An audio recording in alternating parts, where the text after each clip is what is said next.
No livro de 1 João, no capítulo 5, no versículo 12, quem tem o Filho tem a vida. Quem não tem o Filho de Deus não tem a vida.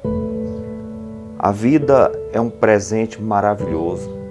Deus nos trouxe à existência. E o propósito dele nos trazer a esse mundo é justamente o que está escrito nesse texto. A vida eterna. Deus não nos fez para vivermos 30, 40, 50, 60 anos.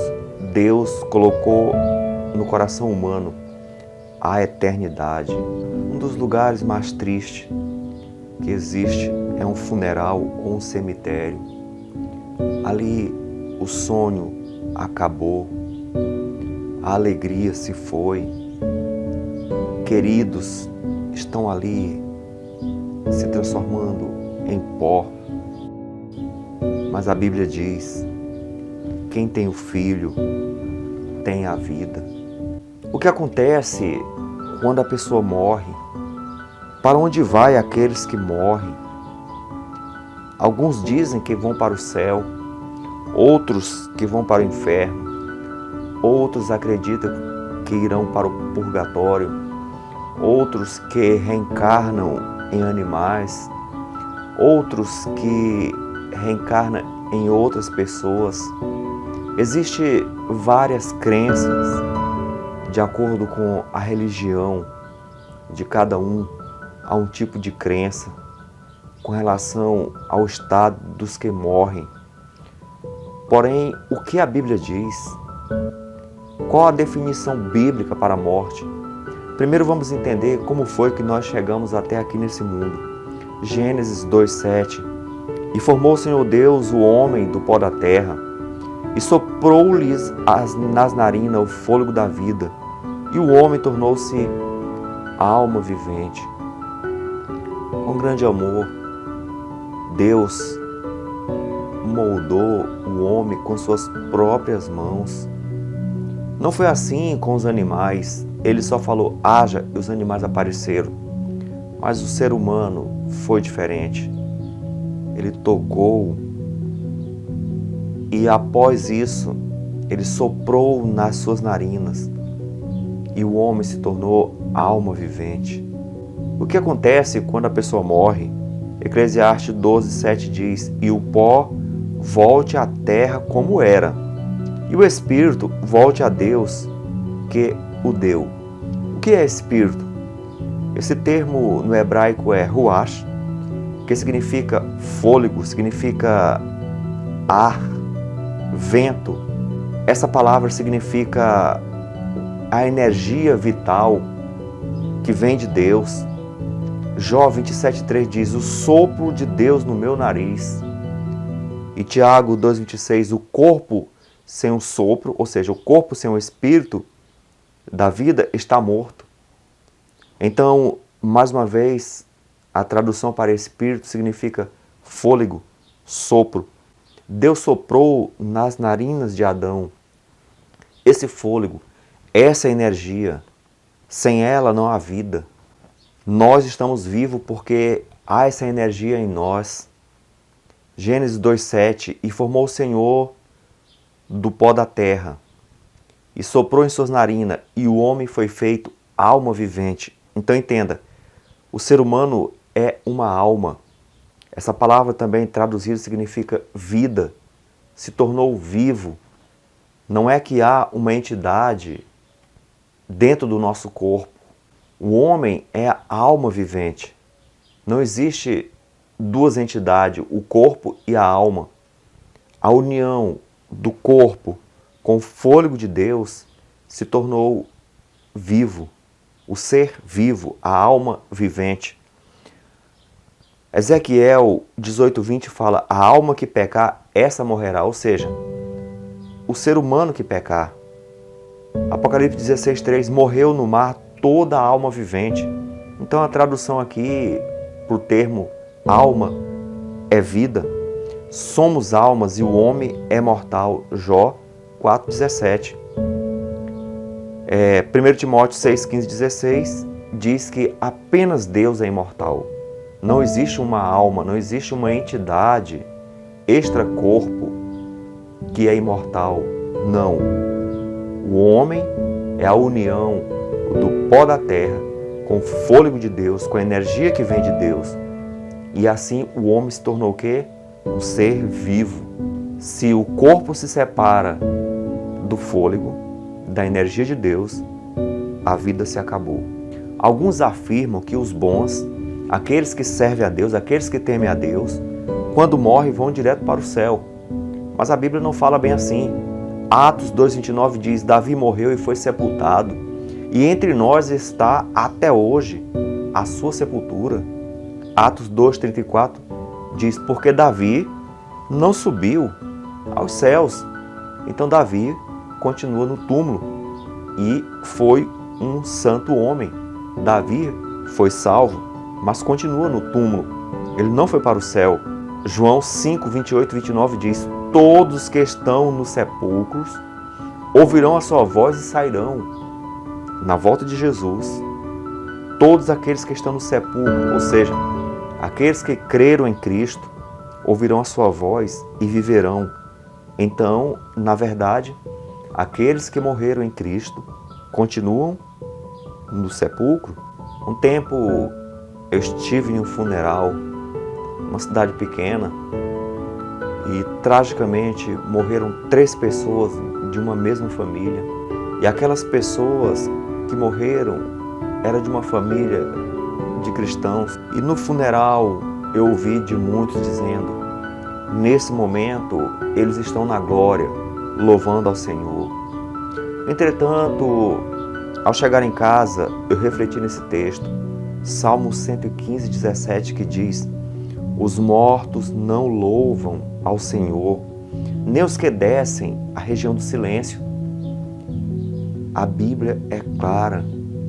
Se você quiser louvar a Deus, louve agora enquanto você está vivo. Porque quando morre, não há louvor a Deus. Eclesiastes 9, no versículo 5 ao 6, porque os vivos sabem que hão de morrer, mas os mortos não sabem coisa alguma, nem tampouco terão eles a sua recompensa, porque a sua memória fica entregue ao esquecimento. O seu amor, o seu ódio, a sua inveja já pereceram e já não tem parte alguma do que se faz debaixo do sol. Eclesiastes 9:10, na sepultura para onde vais, não há obra, nem projeto, nem conhecimento, nem sabedoria alguma. Aqui está uma definição clara de quem morre. Acabou, está no esquecimento, não existe amor, ódio, inveja, projeto algum. Tudo cessa quando morre. Tudo termina quando desce à sepultura. A doutrina do Espiritismo afirma que o homem pode se comunicar com os que morreram, e eles até fazem esse tipo de artifício. Eles dizem que trazem os mortos para conversar com os vivos, porém a Bíblia é muito clara. Salmo 146:4, seus pensamentos pereceram, ou seja, não sabem coisa nenhuma, então não existe a comunicação dos vivos com os mortos, conforme a Bíblia. Para Jesus, a morte é como um sono. No livro de João, no capítulo 11:11, ele falou: Lázaro, o nosso amigo, dorme, mas vou despertá-lo do sono. Então, para a Bíblia, para Cristo, a morte é um sono. Ninguém sabe nada quando está dormindo. Lázaro estava morto. Jesus chega até ali 4 dias depois e ele fala: tirai a pedra. E Marta diz: Senhor, não faça isso, já cheira mal. Tiraram a pedra e Jesus falou em alta voz: Lázaro, vem para fora. E a Bíblia diz que Lázaro saiu. Aquele que estava morto viveu. Esse texto nos traz 2 lições. Primeiro, quem morreu está dormindo. E a segunda é que Jesus tem poder sobre a morte. Jesus pode trazer de volta aqueles que dormem em seu nome, aqueles que dormem em Cristo serão ressuscitados por Cristo.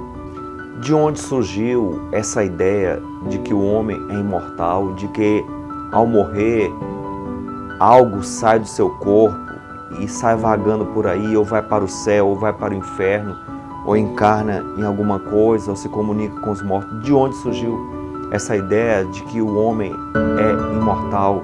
Gênesis 3:4, a serpente disse à mulher: certamente não morrerei. Na verdade, Satanás é a antiga serpente, foi a primeira seção espírita do planeta. Ele incorporou na serpente, a serpente foi a primeira médium. É certo que não morrereis. Então há essa ideia na maioria das religiões e mesmo no cristianismo de que a alma, de que o homem é imortal, de que ele não morre.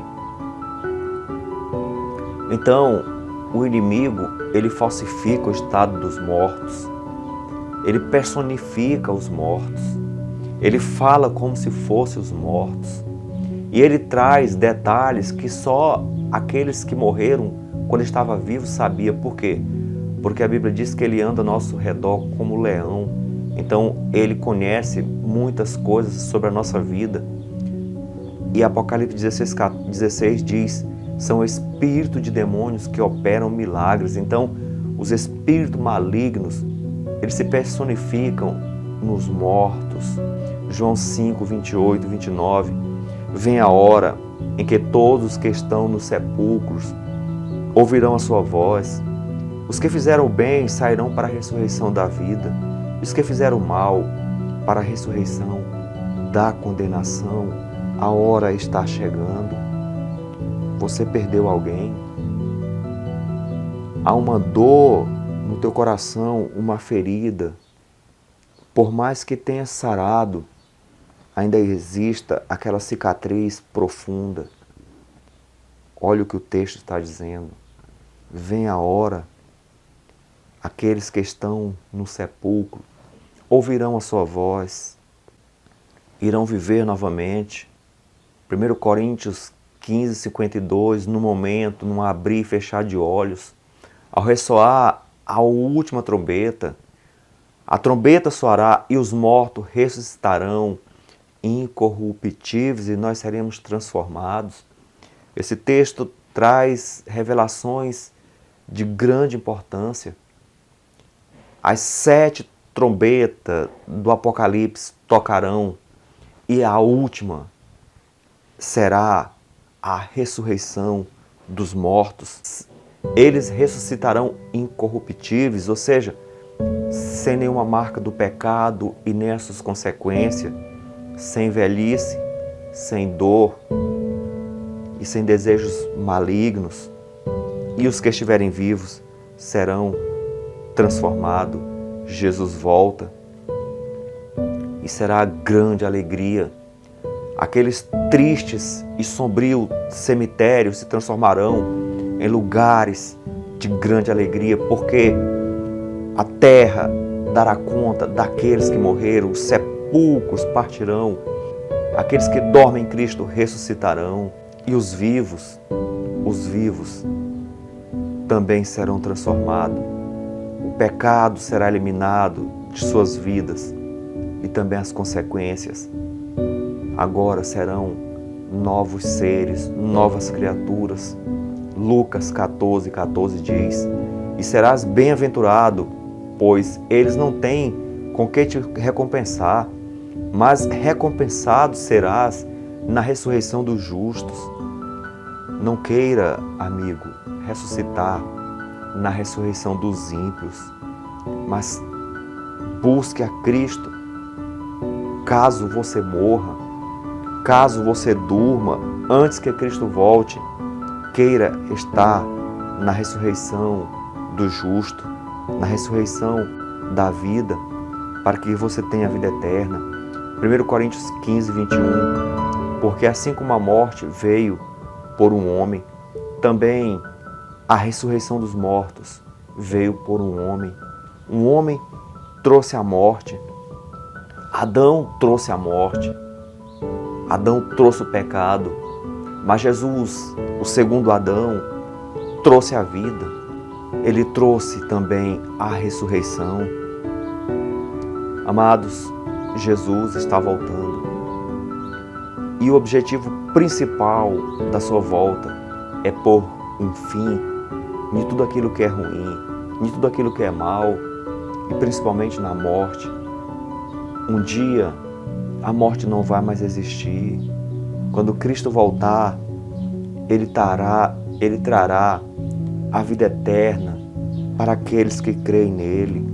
Quando Jesus veio a esse mundo, Ele teve que nascer fora da cidade, porque não havia espaço para Ele nas cidades. E na sua morte também, Ele teve que morrer fora de Jerusalém. E assim continua até hoje. Muitas pessoas continuam com Jesus fora do coração, não dão espaço para Ele em suas vidas e se esquece que unicamente Ele tem a vida. Quem tem Cristo tem a vida. O que adianta ganhar o mundo todo e perder a vida? As pessoas correm atrás de coisas e coisas e coisas. Entretenimento, entretenimento, entretenimento. Comida, bebida, casamento, prazeres. Mas o principal fica fora. Apocalipse 3:20. Eis que estou à tua porta e bato.